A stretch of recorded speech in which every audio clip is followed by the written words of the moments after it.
Hey guys, it's Dana Neeson from Final Expense Telesales. I am leaving on vacation tomorrow for a week. I am heading to Maui with my family. So I'm going to leave you here with a portion of a sales training that I had with some of my new agents this morning on the absolute importance of why you must be on the same page with your client before you can ask health questions and give quotes. It's a short 6-7 minute video, but I think it's exactly what you need in order to keep reminding yourself how important this part is if you want to be more successful in helping your customers get out of their own way and make a decision to say yes. I hope you enjoy, and I'll see you guys in a week.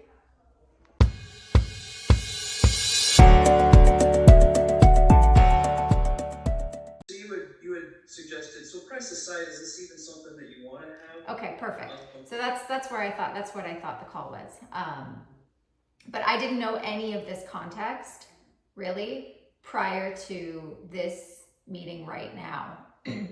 So objection handling is a very, very tricky place to live because there are two types of objections.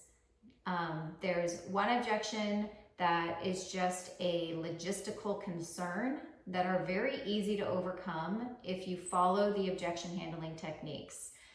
But there are also objections that can sound exactly the same, but they are legitimate objections that you can't overcome because more than likely you as the agent created that objection in the first place by not doing the work in the beginning.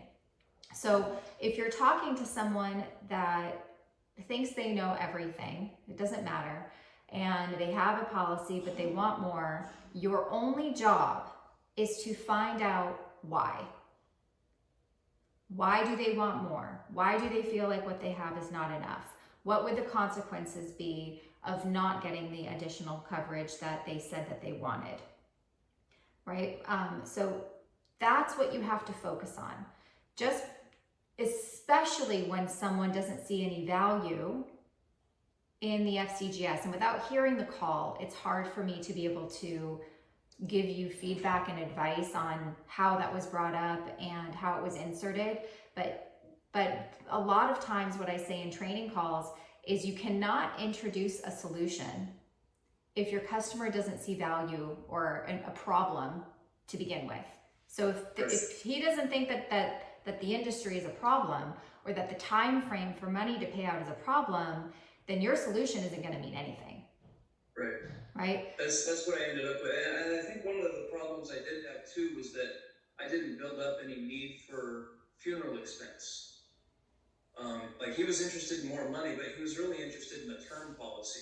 He wanted 50,000 for two beneficiaries, and like I didn't do it very good. Like I shouldn't have gone past until we had agreed that he wanted something for the funeral.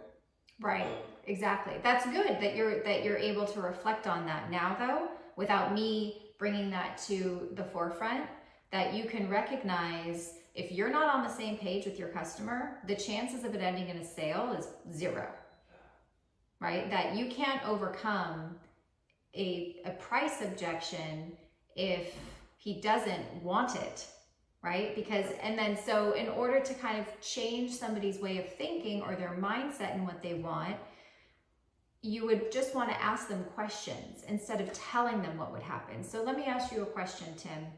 If you were to get this $50,000 policy, and as we talked about earlier, that the only affordable type would be a temporary type of coverage, have you considered like what would happen if you were to outlive that? And then your kids didn't have that money that you wanted for them? Like what happens then?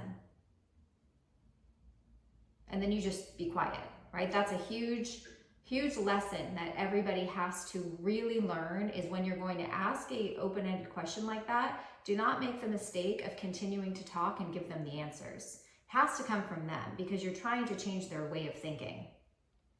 So let them answer. They're ultimately, what you want them to have happen is come to their own conclusion that a term policy may not be in their best interest, and then continue to dig deeper on that. You know, and by asking clarifying questions. So let's pretend he said, well, then, I won't have to worry about it at that point.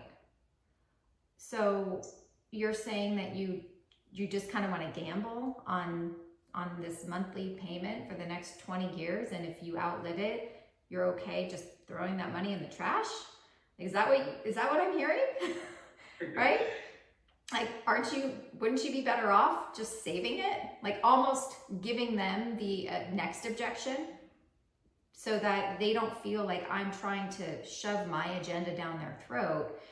And once you kind of get them questioning their decision-making process, then you come in with what I've called the briefcase scenario.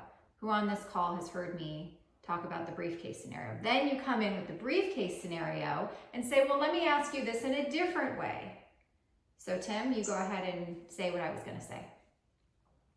So if I brought 2 briefcases to your house and one of them had $100,000 in it, and there was only a 3% chance that your family would get it if you died, and then the other had $10,000 in it and was guaranteed they could just have it, which one of those briefcases would you want? Perfect. So you're putting all of the nonsense aside, and you're just saying, hey, here's 50,000 in his example, right? He wanted 50,000. So 50,000, there's only a 3% chance that your kids are actually going to get this. Or we can give you 10,000 right now, and it's 100% guaranteed to go to them. Which, money aside, cost aside, which one do you take? And they always say, well, of course I'll take the 10,000. Okay, well, that is no different than what we're talking about right now. And then you pause, right? Then they talk. So the mistake is giving them pricing and quotes before you guys are even on the same page about what you're talking about in the first place, right? Because once you get them to the point where they're like, I never thought about it that way. Yeah, that does kind of make sense. So, do you see how a permanent policy, even though it's less of a death benefit, that may be more of what you might be looking for? Yes. And why do you feel that way? Right? And once you guys are together, then you can move on. Perfect. So now I'm going to ask you the health question so we can come up with a realistic quote for you based on everything we've talked about.